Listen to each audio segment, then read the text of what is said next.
सो हे hello welcome guys. कैसे और आप सभी, उम्मीद करता हूँ सारे मेरे भाई बढ़िया होंगे और अच्छे से अपनी प्रिपरेशन में लगे हुए होंगे। सो जैसे कि आप जानते हैं कि आपका एग्ज़ाम जो है वो पास आता दिखाई दे रहा होगा आपको और आपको थोड़ा सा घबराहट भी महसूस हो रही होगी। सो आज मैं आपकी उसी घबराहट को दूर करने और आपको कुछ एक ऐसी बातें बताने आया हूँ और कुछ एक कंटेंट दूंगा जिससे आप पढ़ के लास्ट टाइम पे अपना स्कोर जो है वो 15 से 20 मार्क्स तक इंक्रीज़ कर सकते हैं। देखिए, जैसे कि आप मेरा स्कोर आपको दिख रहा होगा 153 मैंने इस मॉक में स्कोर किया है। सो कैसे मैंने स्कोर किया, कैसा रहा ये मेरा सफ़र, जानेंगे, सारी बातों पे बात करेंगे आज और खुल के बात करेंगे। जो चीज़ें टॉपर्स आपको नहीं बताते हैं वो चीज़ें आज मैं आपके सामने शेयर करूँगा। ठीक है दोस्तों? सो बस आपसे एक ही रिक्वेस्ट है, जो भी मैं कंटेंट आपको दूँ उस पे आपको आँख बंद करके बस भरोसा करना है और अब जितने भी दिन बचे हैं आपको उस एंड टाइम पे वही सब फॉलो करना है। ठीक है दोस्तों? सो चलिए बढ़ते हैं वीडियो में आगे की तरफ। तो उससे पहले मैं आपको एक चीज़ क्लियर कर देना चाहता हूँ। अगर किसी को मेरी बातों पे अगर विश्वास ना हो, किसी को कंटेंट पे अगर विश्वास ना हो, तो उसे मैं पहले तो ये प्रूफ़ दिखा देता हूँ। ये तो ख़ैर चलो मैं कहीं से भी ला सकता हूँ स्क्रीनशॉट, लेकिन मैं आपको 2024 का अपना स्कोर कार्ड दिखाता हूँ। सो दोस्तों, ये पहले तो मेरा मेडिकल का वो देख लीजिए। मेडिकल में मैं अनफिट हुआ था लास्ट टाइम, क्योंकि मेरे जो पॉइंट था, ये यहाँ पे आपको पॉइंट दिख रहा होगा डिस्टेंस विज़न का। ये दोस्तों मेरी आँखों में डिस्टेंस विज़न का पॉइंट लगा था। सो ये हट नहीं पाया था दोस्तों, प्री मेडिकल में फेल हो गया था मैं। सो आज भी यार वो दिन बहुत याद आता है, बहुत दुख होता है। सो छोड़ो इस बात को, अब खैर क्या फ़ायदा। उससे पहले मैं आपको स्कोर कार्ड भी दिखा देता हूँ अपना। बेसिकली मेरा जो देखो डीबीपीएसटी के लिए भी यूपी पुलिस में हुआ है, यानी कि अभी मेरा फाइनल रिजल्ट बाकी है यूपी पुलिस का, है ना दोस्तों? सो आपको कहीं से भी कोई भी टेंशन लेने की ज़रूरत नहीं है। कंटेंट पे आपको भरोसा करके बस आँख बंद करके उसे ही पढ़ना है, ठीक है? ये देख लीजिए, ये मेरा 2024 का आपको स्कोर कार्ड दिख रहा होगा। ये मेरा 141 मार्क्स बने थे, जो बेसिकली मेरी कट ऑफ क्लियर इसमें हो गई थी। फाइनल की भी कट ऑफ मेरी इसमें क्लियर है। ठीक है दोस्तों? सो आपको टेंशन लेने की कोई ज़रूरत ही नहीं है। बस आप इस भाई पे भरोसा करके वीडियो को फुल एंड तक वॉच कीजिए और कंटेंट पे भरोसा करके और बस उसे ही आपको लास्ट स्टेज में इनमें पढ़ना है। सो बेसिकली दोस्तों, इस वीडियो को मैंने 2 पार्ट्स में स्प्लिट किया है। जिन भाइयों का पेपर 4 तारीख के बाद में और 10 तारीख के बीच में है, सबसे पहले तो उनके लिए मैं कंटेंट बताऊँगा और उसके बाद में जिनका पेपर 10 तारीख के बाद में है, 25 तक कभी भी हो 10 तारीख के बाद, उनको मैं थोड़ा एक्स्ट्रा कंटेंट दूँगा। तो आपको भी भाई जो मैं पहले कंटेंट बता रहा हूँ, उसे तो आपको नोट करना ही करना है। उसके बाद में जो मैं आपके लिए बताऊँगा, उसे भी आपको अच्छे तरीके से लिख के और उसे ही पढ़ना है बस लास्ट स्टेज में, ओके? सो बस आपको वीडियो पूरा भी बिना स्किप किए देखना है और अच्छे से कंटेंट को आप लिख के और फॉलो कीजिएगा। सो दोस्तों चलिए मैं आपको कंटेंट बताता हूँ, ठीक है? सो जो कंटेंट है वो आप देख लीजिए। जो मेरा कंटेंट रहने वाला है उसे आप नोट करते चलिए। देखिए, करंट अफेयर्स में आपको इस टाइम पे क्या पढ़ना है। देखिए, करंट अफेयर्स में आपको मैं 5 टॉपिक बता रहा हूँ, 5 से 6 टॉपिक, बस आपको यही पढ़ने हैं, ठीक है? क्योंकि इनमें से 100% आपको क्वेश्चन देखने को मिलेगा और आपके 2 क्वेश्चन इसमें से मिल ही जाएंगे आपको, ठीक है?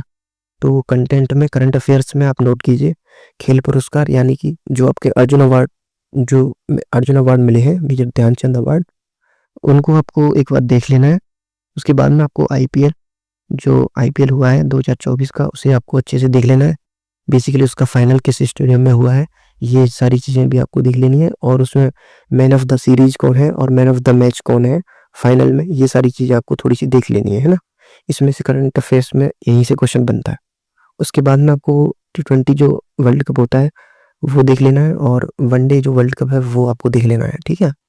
सो ये मैं उनके लिए, दोनों के लिए बता रहा हूँ जिनका एग्ज़ाम 5 से 10 फरवरी के बीच में है और जिनका 10 के बाद में है, ठीक है? लेकिन जो 10 के बाद में जिनका है, उनके लिए मैं थोड़ा-सा बाद में एक्स्ट्रा कंटेंट बताऊँगा, वहाँ पे मैं आपको बता दूँगा, ठीक है दोस्तों?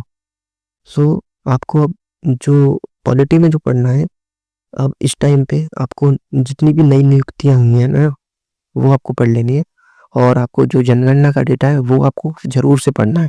क्योंकि दोस्तों, आपने अगर प्रीवियस ईयर लगाए होंगे तो आपने वहाँ पे भी इसके क्वेश्चन देखे होंगे। इसके बेसिकली हर बार एग्ज़ाम में इसके क्वेश्चन देखने को मिलते हैं, ठीक है दोस्तों? सो अब बात करेंगे, इसके बाद में आपको 2 घंटे प्राचीन प्राचीन भारत को देने हैं, प्राचीन भारत के इतिहास को, ठीक है दोस्तों? इसके बाद में 2 घंटे आपको प्राचीन भारत के जो प्रमुख समाज थे, जैसे कि आर्य समाज हो गया, उसके बाद में आपको राजा राम मोहन रॉय के द्वारा ये समाज खोला गया। दयानंद सरस्वती के बारे में आपको थोड़ा सा पढ़ना है। उसके बाद में जैन जैन जैन धर्म के बारे में और बौद्ध धर्म के बारे में थोड़ा सा पढ़ लेना है। सिंधु घाटी सभ्यता के बारे में भी जरूर से पढ़ना है। ये ऐसे टॉपिक्स हैं जिनसे एसएससी क्वेश्चन बनाता ही बनाता है। ठीक है दोस्तों। और उसके बाद में अब बात करें तो मैथ में आप क्या कर सकते हो। तो मैथ में दोस्तों एक आरडब्ल्यू पे चैनल है, आरडब्ल्यू के नाम से चैनल है। तो आपने उस चैनल को तो सभी जानते होंगे आज के टाइम पे। मैं नहीं मानता कि एसएससी जीडी का कोई भी एस्पिरेंट उससे वंचित होगा उस चैनल से। तो वहाँ पे दीपक भाटी सर ने मैथ की अभी अभी कुछ दिन पहले 2-3 दिन पहले मैराथन ली है। आपको क्या करना है, उस मैराथन को 2x की स्पीड में खत्म करना है। ठीक है दोस्तों। 2x की स्पीड में खत्म करने के बाद जो भी जितने भी मतलब उसमें क्वेश्चन जो आपसे नहीं बने हैं, सबसे पहले तो उनको आपको नोट करते चलना है। ठीक है। 2x की स्पीड में देखने का मतलब ये नहीं है कि खाली आपको खत्म करनी है। आपको जितने भी क्वेश्चन उसमें से नहीं बन रहे हैं आपको वो बनाने हैं मतलब आपको अलग से नोट कर लेने हैं और उनको एक बार जाने से पहले 2 बार आपको रिवाइज करना है। ठीक है दोस्तों। क्योंकि वो जो क्लास है वो मैंने भी करी है, उसमें बहुत ही अच्छा कंटेंट दिया गया है, शानदार कंटेंट है। तो आपको बिना कुछ किए वो क्लास जरूर से करनी है। ठीक है। सो आप पॉलिटी में आपको थोड़ा सा आर्टिकल 1 से लेकर 35 तक आपको आर्टिकल देख लेने, और आपको जितने भी हमारे संसद से संबंधित अनुच्छेद हैं, मतलब 10-12 अनुच्छेद हैं मोस्ट आपको वो देख लेने संसद से संबंधित। आपको 165 से लेके और 180 तक के अनुच्छेद हैं वो आपको देख लेने हैं। ठीक है। और हिंदी में अब मैं बात करूँ तो हिंदी में आपको तत्सम तद्भव इस लास्ट टाइम पे जरूर से देखने हैं, क्योंकि इस टाइम पे क्या होता है कि आप देख के जाएंगे और आपको एग्जाम में मिलेगा। तत्सम तद्भव आपके 2 क्वेश्चन पक्के हैं, ये आपको मिलेंगे। ठीक है। तो आपको इनमें से आप 2 में से अगर 1 को भी कर देंगे, 2 में से मैं बेसिकली मानता हूँ आप 2 को भी कर देंगे जहाँ तक है। ठीक है। तो प्रॉब्लम लेनी नहीं है, कोई टेंशन नहीं लेनी। बस आप इस कंटेंट को पढ़िएगा जो मैं बता रहा हूँ, और आपको लोकोक्ति और मुहावरे ये दोनों चीजें भी पढ़नी है। ठीक है दोस्तों। सो दोस्तों, और जो आपने जो मॉक लगाए हैं जितने भी, मैं नहीं मानता हूँ कि ऐसा कोई भी एस्पिरेंट होगा जो मॉक आज के टाइम पे नहीं देता होगा। सो जितने भी आपने मॉक में जितने भी मिस्टेक्स किए थे उन सारे मिस्टेक्स को एक बार रिवाइज करना है अच्छे से। ठीक है दोस्तों।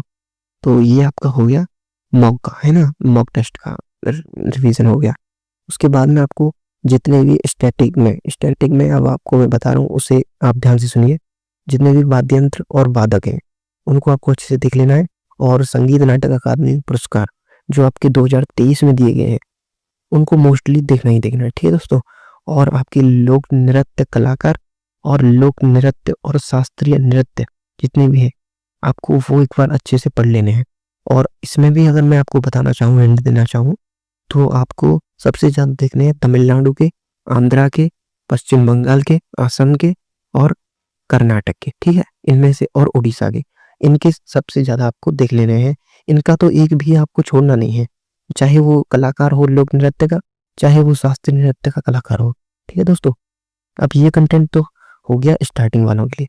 अब जो थोड़ा सा कंटेंट में एक्स्ट्रा में बताने वाला हूँ वो मैं बताने वाला हूँ जिनका एग्जाम 10 तारीख के बाद में है। क्योंकि दोस्तों क्या है कि आपके पास में तो कम ही दिन थे, जो पहले वाले हैं 10 तारीख तक वाले उनके पास थोड़ा सा कम टाइम है। सो इनके लिए मैंने लिमिटेड कंटेंट रखा है, और आपके लिए मैंने थोड़ा सा एक्स्ट्रा में कंटेंट लिया है जिनका एग्जाम 10 के बाद में है। सो 10 के बाद में जिनका भी एग्जाम है उन्हें क्या करना है कि जो दीपक भाटी सर की आपको मैराथन है जो कराई है उन्होंने, वो आपको इसमें ऐड करनी है अपने में।